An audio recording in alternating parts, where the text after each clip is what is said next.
ناظرین، اللہ تعالیٰ نے اس دنیا فانی میں مسلمانوں کے لیے 3 مقامات انتہائی مقدس ترین بنائے ہیں، جن میں بیت المقدس، خانہ کعبہ اور مسجد نبوی شامل ہیں۔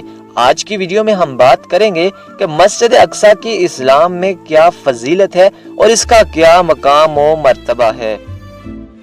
ناظرین، اسلام میں بیت المقدس کو عظمت و بلندی اور تقدس کا مقام حاصل ہے اور تمام مسلمان اس سلسلے میں متفق ہیں، لہٰذا مشرق و مغرب میں تمام مسلمانوں پر یہ لازم ہوتا ہے کہ وہ بیت المقدس کا دفاع کریں، اس کے مقدسات کو پامال ہونے سے روکیں اور اس کو غیروں کے تسلط سے آزاد کروائیں۔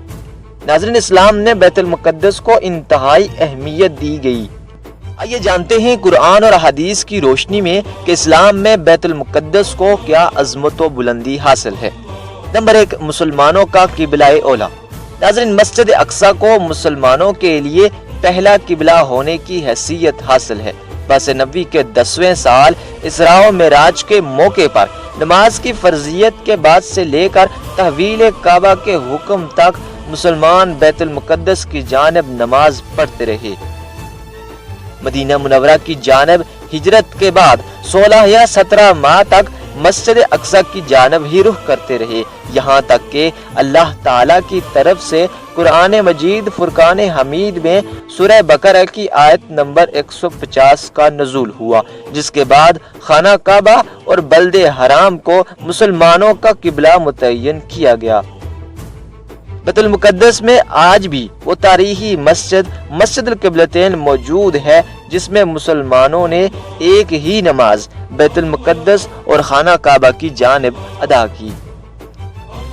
دوسری مسجد ہونے کا اعزاز۔ ناظرین، فلسطین کو اس بات کا اعزاز حاصل ہے کہ وہاں روئے زمین پر بنائے جانے والی اولین مساجد میں سے دوسری مسجد ہے۔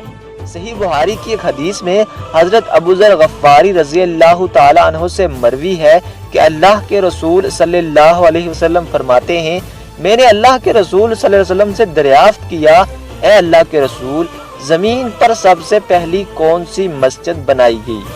آپ صلی اللہ علیہ وسلم نے فرمایا، مسجد حرام۔ میں نے دریافت کیا، اس کے بعد کون سی؟ آپ صلی اللہ علیہ وسلم نے فرمایا، مسجد اقصی۔ میں نے عرض کیا، ان دونوں کے درمیان کتنی مدت رہی؟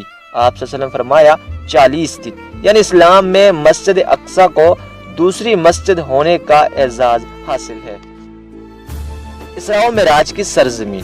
ناظرین، بیت المقدس کو یہ بھی اعزاز حاصل ہے کہ اللہ تعالیٰ نے اس مقام کو اسراء و معراج کے موقع پر رسول اللہ صلی اللہ علیہ وسلم کے لیے زمینی سفر کا منتہی اور معراج سماوی کا نقطۂ آغاز بنایا۔ مشیت الہی کے مطابق اس سفر کا آغاز مسجد حرام سے ہوتا ہے اور زمینی سفر بیت المقدس پر اس طور پر مکمل ہوا کہ وہاں خاتم النبیین حضرت محمد مصطفیٰ صلی اللہ علیہ وسلم نے تمام انبیاء کی امامت کروائی۔ اس کے بعد بیت المقدس اس سفر میں مقصود نہ ہوتا تو مکہ مکرمہ سے براہ راست آسمان کی جانب سفر ممکن تھا، لیکن اس مقدس سرزمین سے گزرنا مقصود تھا، جیسا کہ قرآن اور حدیث میں نصوص سے ثابت کیا جا ہے۔ 3 عظیم شہروں میں سے ایک شہر۔ ناظرین، بیت المقدس کو اسلام میں تیسرے مقام کا شہر ہونے کی حیثیت حاصل ہے۔ مقام اور تقدس کے لحاظ سے پہلا شہر مکہ مکرمہ ہے، جس کو اللہ تعالیٰ نے خانہ کعبہ اور مسجد حرام کے ذریعے شرف بخشا۔ دوسرے مقام پر مدینہ منورہ شہر آتا ہے، جس کو اللہ تعالیٰ نے رسول اللہ صلی اللہ علیہ وسلم کے وطن اور ہجرت کی جگہ کا ہونے کا شرف عطا کیا، اور مسجد نبوی اور روضہ رسول صلی اللہ علیہ وسلم کے ذریعے مشرف و مکرم بنایا۔ جبکہ تیسرا شہر بیت المقدس، جس کو اللہ تعالیٰ نے مسجد اقصی کے ذریعے بلند مقام اور مرتبہ عطا کیا۔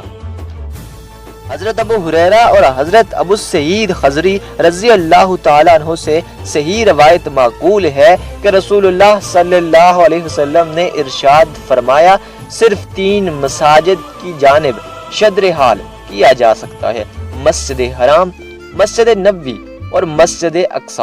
اس کے علاوہ 3 مساجد کے علاوہ ثواب کے اعتبار سے تمام مساجد مساوی ہیں۔ عبادت یا ثواب کی نیت سے کسی بھی مسجد یا مقام کے لیے سفر کرنا جائز نہیں، سوائے ان مخصوص مساجد کے۔ حدیث میں 3 ہی کا ذکر ہے، اس لیے کسی اور مسجد یا مقام کو ان پر قیاس نہیں کیا جا سکتا۔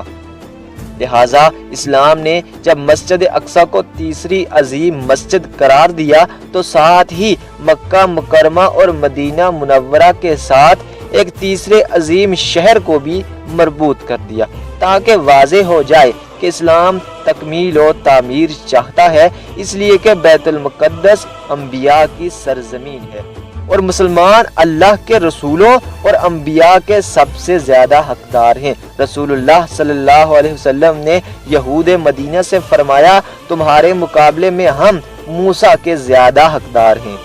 انبیاء اور برکات کی سرزمین۔ ناظرین، اللہ تعالیٰ نے قرآن پاک میں جن آیات میں اس شہر کو برکت کے ساتھ متصف کیا، آئیے ان پر نظر ڈالتے ہیں۔ اللہ تعالیٰ سورہ اسراء کی آیت نمبر 1 میں ارشاد فرماتے ہیں، بڑی مقدس ہے وہ ذات جو اپنے بندوں کو راتوں رات مسجد حرام سے مسجد اقصی لے گئی، جس کے ارد گرد کے ماحول کو ہم نے برکتوں سے معمور کر رکھا ہے۔ مقصد یہ ہے کہ ہم ان کو اپنی نشانیاں دکھا دیں، بے شک اللہ خوب سننے والا اور خوب دیکھنے والا ہے۔ اس کے علاوہ سورہ انبیاء کی آیت نمبر 81، سورہ اعراف کی آیت نمبر 37 اور سورہ قصص کی آیت نمبر 30 میں مسجد اقصی کی اہمیت کو بیان کیا گیا۔ ناظرین، ارض فلسطین کے بارے میں یہ وارد شدہ احادیث اور آیات کے مطالعے کے بعد ایک مسلمان پر اس زمین سے متعلق بہت سی ذمہ داریاں عائد ہوتی ہیں، اور ہر مسلمان کی غیرت ایمانی اس کو بار بار مسجد اقصی، بیت المقدس اور سرزمین فلسطین کے بارے میں یہ سوچنے پر مجبور کرتی ہے کہ ان کی نصرت و مدد کی جائے۔ ہر مسلمان اس المناک مسئلے کا تذکرہ کرتا ہے۔ اہل فلسطین کی ذبح حالی پر خون کے آنسو روتا ہے، لیکن اکثر یہ سوال پیدا ہوتا ہے کہ عملی طور پر ایک مسلمان کیا کر سکتا ہے اور اپنے فلسطینی بھائیوں کی مدد کیسے کر سکتا ہے؟ ناظرین، ہمیں چاہیے کہ فلسطینی مسلمانوں کی جان و مال کے ذریعے نصرت و مدد کریں، سچی نیت اور ہر وقت اس کا استحضار رکھا جائے۔ جب پوری امت تمام وسائل کے ساتھ ان کی پشت پناہی کرتی رہے، بلا شبہ بیت المقدس ہمارے لیے دین اور وطن بھی ہے اور تاریخ و ثقافت بھی، لہٰذا فلسطین کی حفاظت اور بازیابی کی ذمہ داری صرف وہاں کے باشندوں کی نہیں بلکہ تمام مسلمانوں کی بھی ہے۔ لہٰذا ہمیں چاہیے کہ ہم اہل فلسطین کی مدد کے لیے ہر وقت ہر ممکن کوشش کریں۔